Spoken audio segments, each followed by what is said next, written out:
Bacaan dari kitab pertama Raja-Raja.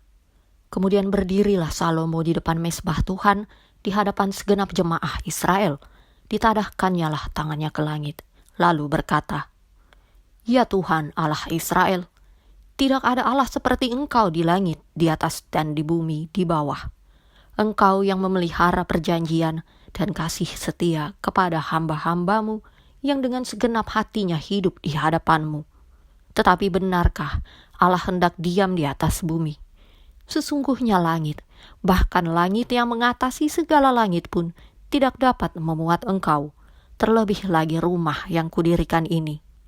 Maka berpalinglah kepada doa dan permohonan hamba-Mu ini, ya Tuhan Allahku. Dengarkanlah seruan dan doa yang hamba-Mu panjatkan di hadapan-Mu pada hari ini. Kiranya mata-Mu terbuka terhadap rumah ini, siang dan malam, terhadap tempat yang Kau katakan, namaku akan tinggal di sana. Dengarkanlah doa yang hamba-Mu panjatkan di tempat ini, dan dengarkanlah permohonan hamba-Mu dan umat-Mu Israel yang mereka panjatkan di tempat ini, bahwa Engkau juga yang mendengarnya di tempat kediaman-Mu di sorga. Dan apabila Engkau mendengarnya, maka Engkau akan mengampuni." Demikianlah sabda Tuhan. Mazmur tanggapan. Betapa disenangi tempat kediaman-Mu, ya Tuhan semesta alam. Jiwaku hancur karena merindukan pelataran-pelataran Tuhan. Hatiku dan dagingku bersorak-sorai kepada Allah yang hidup. Betapa disenangi tempat kediaman-Mu, ya Tuhan semesta alam. Bahkan burung pipit telah mendapat sebuah rumah, dan burung layang-layang sebuah sarang, tempat menaruh anak-anaknya.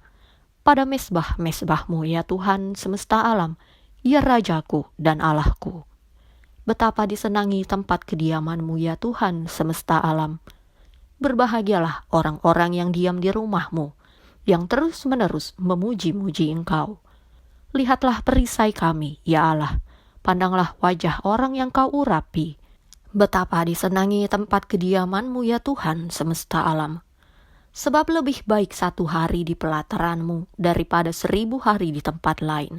Lebih baik berdiri di ambang pintu rumah Allahku daripada diam di kemah-kemah orang fasik. Betapa disenangi tempat kediaman-Mu, ya Tuhan semesta alam. Bacaan Injil menurut Santo Markus. Pada suatu kali, serombongan orang Farisi dan beberapa ahli Taurat dari Yerusalem datang menemui Yesus. Mereka melihat bahwa beberapa orang muridnya makan dengan tangan najis, yaitu dengan tangan yang tidak dibasuh.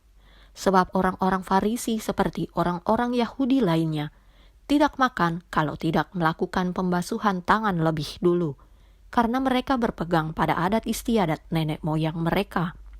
Dan kalau pulang dari pasar, mereka juga tidak makan kalau tidak lebih dahulu membersihkan dirinya. Banyak warisan lain lagi yang mereka pegang, umpamanya hal mencuci cawan, kendi, dan perkakas-perkakas tembaga. Karena itu orang-orang Farisi dan ahli-ahli Taurat itu bertanya kepadanya, "Mengapa murid-muridmu tidak hidup menurut adat istiadat nenek moyang kita, tetapi makan dengan tangan najis?"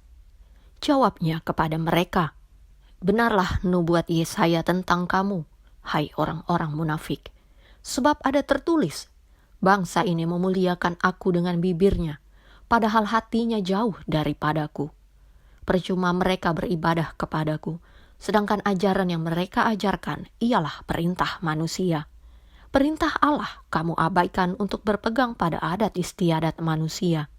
Yesus berkata pula kepada mereka, "Sungguh pandai kamu mengesampingkan perintah Allah, supaya kamu dapat memelihara adat istiadatmu sendiri. Karena Musa telah berkata, hormatilah ayahmu dan ibumu, dan siapa yang mengutuki ayahnya atau ibunya harus mati. Tetapi kamu berkata, kalau seorang berkata kepada bapaknya atau ibunya, apa yang ada padaku yang dapat digunakan untuk pemeliharaanmu, sudah digunakan untuk korban, yaitu persembahan kepada Allah. Maka kamu tidak membiarkannya lagi berbuat sesuatu pun untuk bapaknya atau ibunya. Dengan demikian firman Allah kamu nyatakan tidak berlaku demi adat istiadat yang kamu ikuti itu. Dan banyak hal lain seperti itu yang kamu lakukan." Demikianlah Injil Tuhan.